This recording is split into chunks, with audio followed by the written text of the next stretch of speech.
No, my name is John O'Flynn. I worked in Krups from 1963 until I think 1970, and then I left and I went to college and I started teaching for a while. And teaching didn't, it suited me, but it took me so long to climb up the ladder of teaching. And I was newly married at the time. So I needed money. I was used to having money from working in Krups. So eventually I came to the decision to pack up teaching, and Detlef offered me a job, come back. So I went back to Krups then. And then there was a different type of job then. I was put in charge of apprentices, and I was asked to make sure that they went through their paces and they went to school, and I had to arrange a college placement for them, visit them while they were in college, and visiting them then my own background came in to help me there, because I knew exactly what young people do on their first chance to get away from home. So, needless to say, I had to. It was kind of a counselling job as well as a job telling them that they weren't reaching the standard, and I knew their tutor because I had been in college with him. So we had a personal relationship, and sometimes I got inside information that another employer, well, it wasn't an employer, but another supervisor wouldn't get. And I just had to talk man to man to them and tell them that this is the chance they're getting, and if they don't make it work out, they have to start at the beginning again. And sometimes the penny dropped, but sometimes the penny didn't drop. And that was the lads being young. And I'd been there, and I knew exactly what the stage of life they were at was. So I think it helped me that way. So. You want to tell us how you started off in Krups?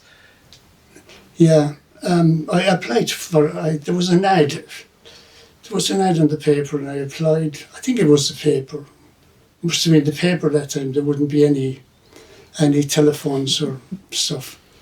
So I applied, and I was called for interview. And I don't know. I must have impressed them some way or other. But I did work for an engineering company in my first job, and James O'Donnell. So I kind of was drawn towards engineering somehow in my nature. Now, it didn't come from my parents. My dad was a tradesman, all right, but he wasn't in engineering. And I just had it in my blood, I think. I don't know. Bicycles, I had no problem fixing bicycles when I was younger and that sort of thing. So it must have been something that was in my nature. And they must have seen that, I don't know. And when did you go to Germany for training? I think it was 1963. Okay. Where did you go, Solingen? We went to Solingen, yeah. And I met a German guy my own age, and he invited me home, and I went to visit him. And his parents were about the same go as my parents, and she kind of mothered me a bit.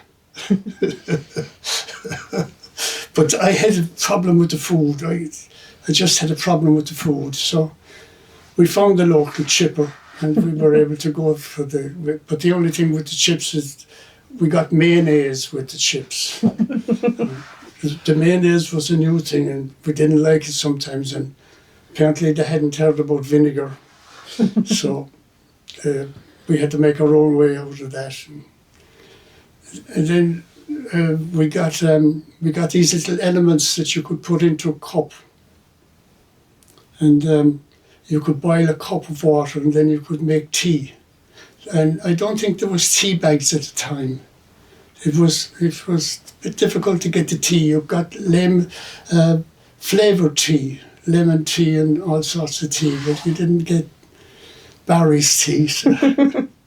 So my mother was a bit of a genius in her own way, and she used to send me the local newspaper, and she used to stitch, put the tea on the newspaper, and stitch up and down the newspaper so you could tear up the newspaper and get a tea bag. And that, of course, was all illegal to be posting tea in the newspaper, but it wasn't in a lump. It just had to, it was just one of those things. And I was delighted to get it because it was kind of tea I could identify with. It took me a while to get into the coffee. Once I got into it, I got into it. Yeah, where did you stay? We stayed in the YMCA, the CFM. It was a young men's hostel. The food was good because everybody ate it, but it wasn't suitable for us. But we found it cheaper, and we found how to make cups of tea and cups of coffee, and we managed the way. So We no found the sauerkraut? broochens, and eventually we found how to, but buying stuff, and that was a bit of a problem. We just had to pick it up and kind of use sign language for a while. But we had German classes, but we picked it up, but we only were piecing sentences together, but we managed. Did you have proper German lessons at work, or? We had, as far as I know, we had. But because there were so many of us there then, you see, there was, I think, 19 guys or something, and we were in groups of six in each hostel. So we could talk to each other, and that was a disadvantage. We weren't forced into, But we did make friends, but we made friends with other foreigners that had problems. I had a Japanese friend and I had a Greek friend in the hostel. But I didn't have any German friends because they had their own places to stay. And maybe there might be one or two Germans in there that would be in transit from one job to another, and they'd only stay a short time. But then we had the hostel. I was staying in the room. There was three of us together. One of them is gone now. One of them is still alive. But one guy was the oldest guy in the group, and we looked up to him as the man because he had been to America. He had a bit of travel done. He was maybe 3 or 4 years older than us, but he was an adult when we were teenagers.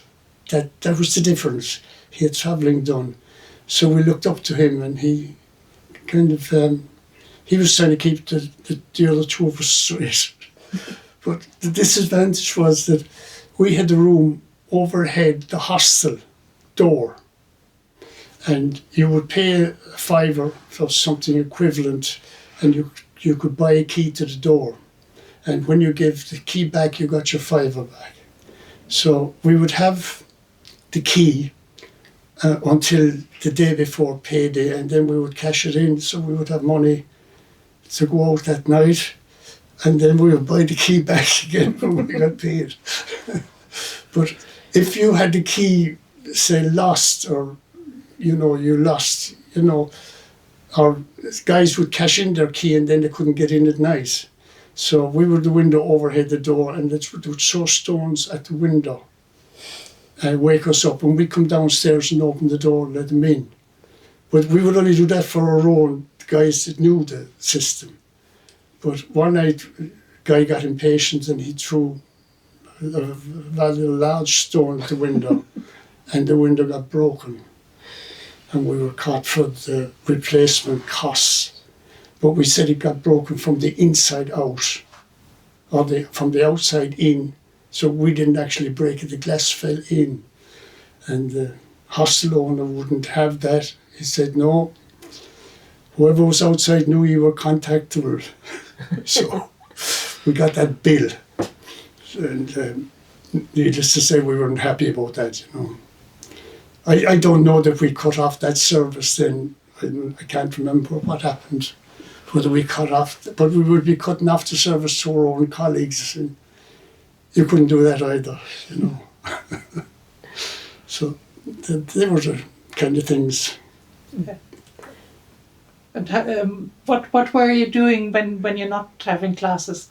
Were you being trained, or on the products, or? No, we were working. We were put into workstations, and we were kind of working, doing little Mickey Mouse jobs, and then eventually they honed in and they said, this guy would be suitable for supervision. This guy would be suitable for such a thing. But to put me on supervision, and I just couldn't handle that. I couldn't be a boss to people who were maybe older than me, or I was too young. I was just too immature, you know. That was it. We had enough. We had enough money. We had about £1 a night, we would say, spending money, and then I think beer was maybe 20 cents or something. So, you know, we were kind of well off. But we did tours and that, and we went to Holland for weekends, and you know, we decide where we would like to go, and we'd figure it out, and figure the bus and figure the train, and we'd get there and we'd get back. So it was a miracle, like. And how long were you in Germany then? I must have been, whatever it was, a couple of months, maybe. I can't remember that, I think.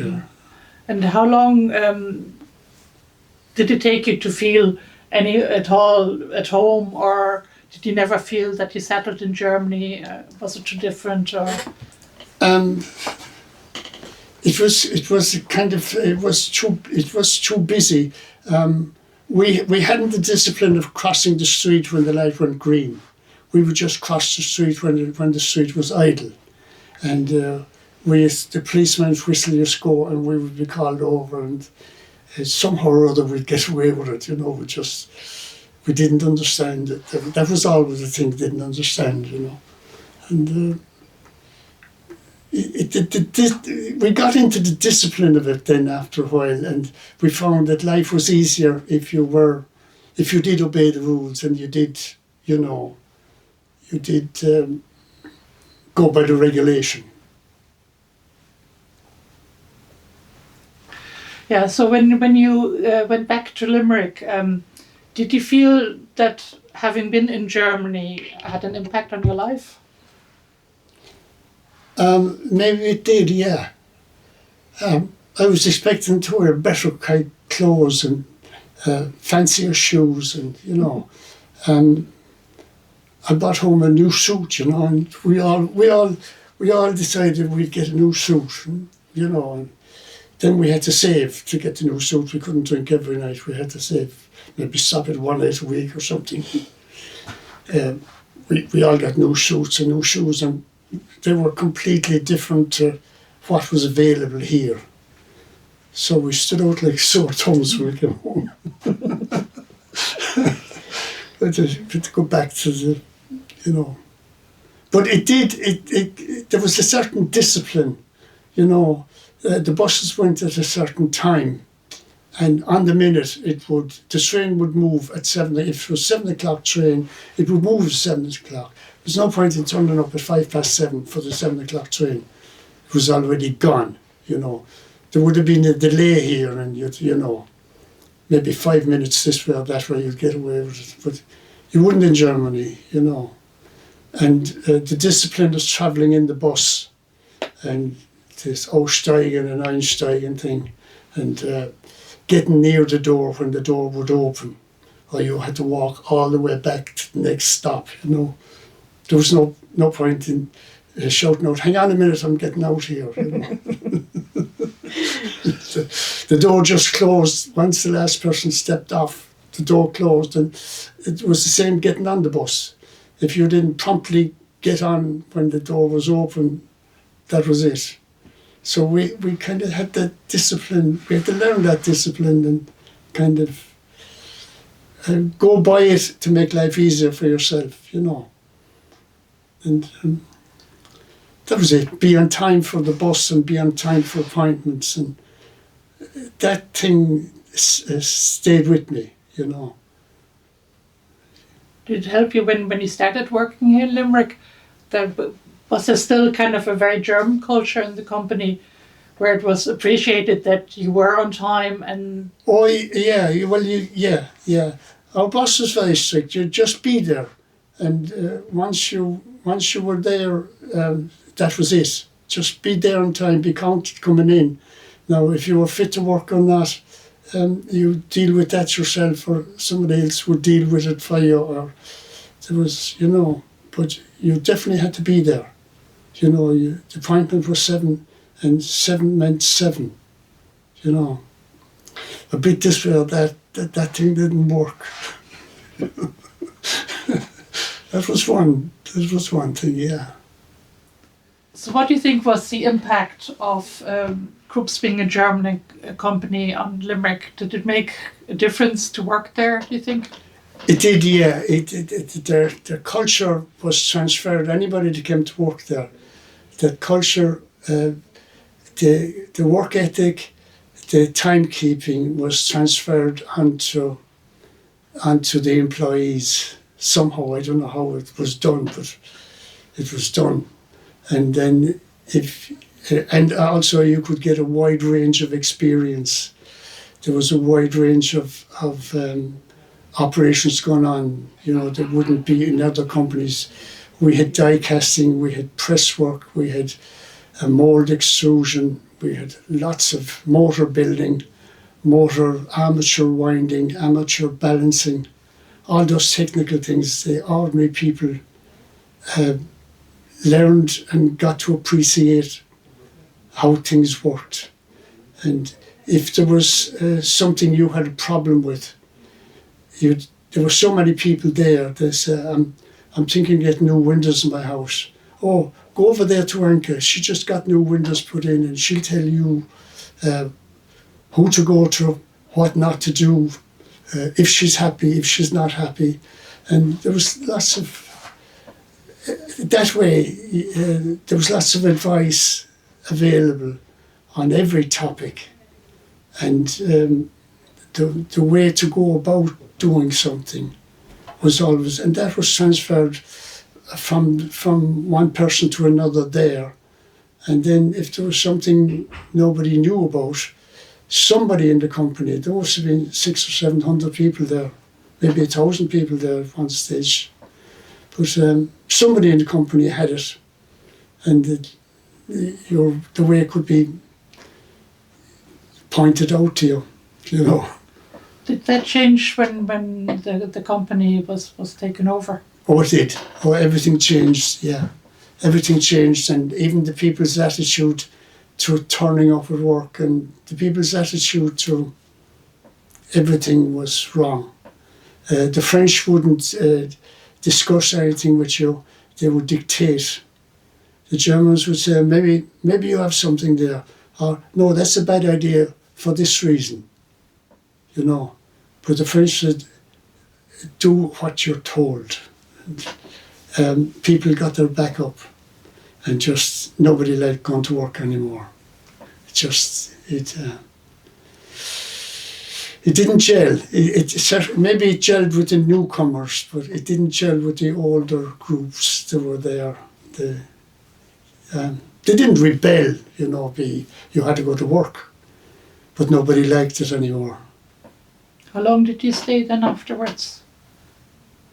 Oh, I stayed until it closed down. That was it. You were in a job, you were around the family, you did it, you know. But I think my family were around at that stage. I'm not sure. But anyway, it was not no problem getting the job after that, you know. You know, you could get, if the jobs were there, you would pick them up, you know, that was it. You know.